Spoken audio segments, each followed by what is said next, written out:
Hi everybody, and welcome to another iWoofs. On our last iWoofs, we talked about Dr. Dunbar's research at UC Berkeley. You're so formal, Tim. Studying dogs and dog behavior, and we left off with the arrival of puppies and the beginning of you guys starting to study very conscientiously development. Now, what came out of that? Oh, so much. I mean, the thing that really, looking back on the research, when I did it, it was pure research. I had no idea how much we would apply the stuff that we learned. So you weren't a dog trainer at all at this point? Oh, good Lord, no. The first dog I ever trained was in the first puppy class I ever taught. You didn't even have a dog at this point of your own? I know you No, not the first 10 years when I was in California. You were a vet? Yeah. Okay, yeah. So this is all just pure research? And do you think this was the first pure research on puppies? Sounds like there have been plenty of canine. Pretty much, letting puppies grow up and watching them. Yeah. We watched them from birth till death, basically. And they just grew up and hung out with us. And we actually used to call them our research colleagues. Mm-hmm. They were our buddies. Oh. Very longitudinal. Yeah, the first thing that we discovered, I guess, is that development just follows this predictable course. And the big application there is that puppies are friendly and sociable. Mm-hmm. Yeah, they're puppies. However, when they become adolescents, that's when they become wary of anything that's different.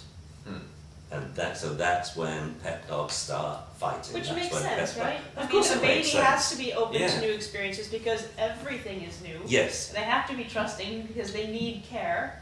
But then as they become a little older, they should have already been introduced to everything that is safe in their world, right? And hence our socialization protocols. Should become more suspicious. 100 people before 8 weeks and 100 people before 12 weeks. So it's safe to say that almost anything that they experience in a relatively positive way or innocuous way in the first few weeks of their lives becomes part of their then becomes acceptable. Norm, norm. That's their norm.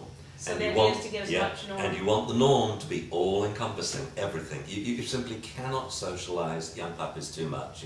People say this to me, oh, well, isn't that too much? No. When the puppy's had too much, he just falls asleep.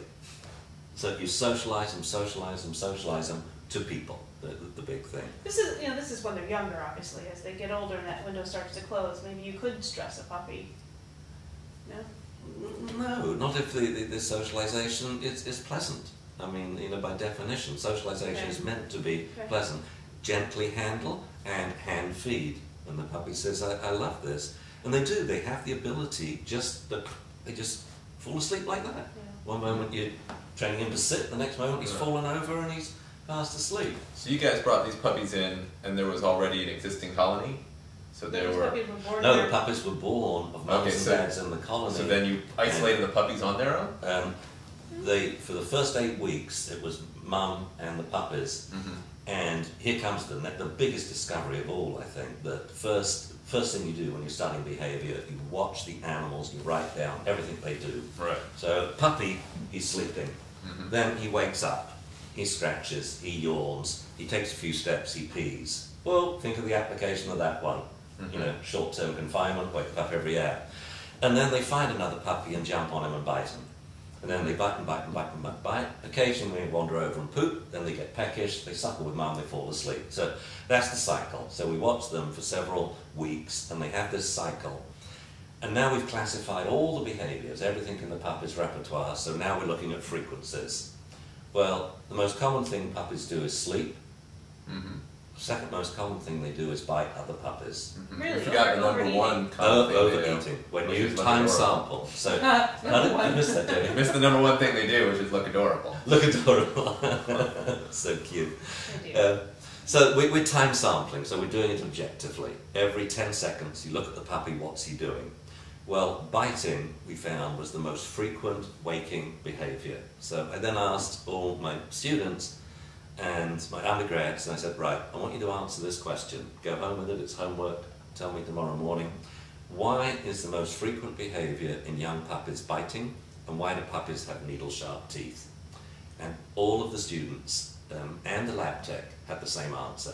Everybody? So everyone, even the lab tech. It's the only answer that makes sense. You see, the teeth are no good for protection, so that weak jaws can cause pain. So the puppies develop bite inhibition, meaning a soft mouth when they're young, before they have jaws which are sufficiently powerful that they can cause damage. And all you had to do to figure that out was to watch what puppies do. We'd watch and what actually puppies do, and keep track of and how much time. Right. Quantification is really important because it stops arguments. You know. What else did you learn? Oh, so much. You talked about how you want to watch development. Well, yeah, what I'm curious about is when did the puppies meet older dogs or dogs of different ages? When they were 8 weeks old, they then moved into the large enclosure, which was, oh good lord, it was 6 females, 3 of which were the mothers, 5 males, 3 of which were the fathers, and then 3 litters that were 4 weeks apart and 2 weeks apart. So another, what, 30 dogs? A bunch of other dogs? It was a bunch of other dogs. I like that answer. It was 24 dogs in total. Yeah. So now they're living with. So we're looking at the puppies growing up with the adult dogs, and this is where we learn something so important for people. You can't just socialize puppies in puppy class. You're going to produce a social loon that will end up fighting when he's 6 months old. Puppies must be socialized within a variable age group and variable size, variable breed. So if you have a puppy class, same age, it's great for training, it's great for looking for warning signs, it has many advantages, but that's not socializing the puppy, and he will start fighting when he's 6 months old. The puppies are tutored by older dogs, and one of the most charming parts of this study was watching Whip, who was the lowest ranking male. He was worthless, and I picked him as one of the males, and they said, "Why are you picking Whip?" I said, "You know, because he's worthless. You're picking Stars, you pick Ken, you pick Cassius." No, what he taught us, oh my word, you can't believe it. When the puppies were born, Whip changed his personality from this total worthless wimp to I'm Mr. Macho. And he would spend hours tutoring the puppies to sit stay, to down stay, to look at his bone but not touch it. I mean, I'm literally hours. I have pictures of Whip sitting here like this, and all the puppies sitting around in a circle watching him. Paternal instinct. You see, and this is had a job. Yeah, and this is why you don't get fights in adulthood. Because there's no contest when you're a puppy growing up. And so that's why an adult hierarchy correlates beautifully with age, but need not correlate with rank at all. And we see that in a lot of homes where you have this, say, this 10-year-old Yorkie who's lording it over this 3-year-old Great Dane. You know, because when the Great Dane came in, he couldn't compete with this 7-year-old Yorkie.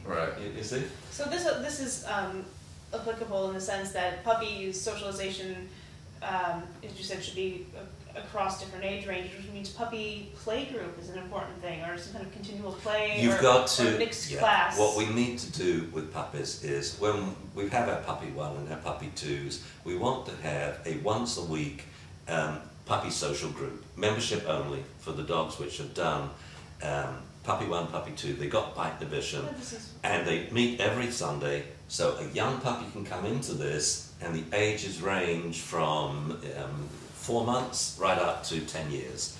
That puppy then, he's not, let's put it this way, he's going to learn the social savvy, he's going to learn manners, he's going to learn how to deal with unsocialized dogs, and it's much less likely that he'll fight as an adult. It's so cool. There's so many things that came out of this, and I know that there's more. But they came out of this that we use in SIRIUS, in our puppy training classes. Oh, and puppy training worldwide but, now, and pet dog training. It's too much for one episode. I think we have to. I did have one other question before we leave the topic of this study. I heard a rumor that there was a beagle there named Mimi.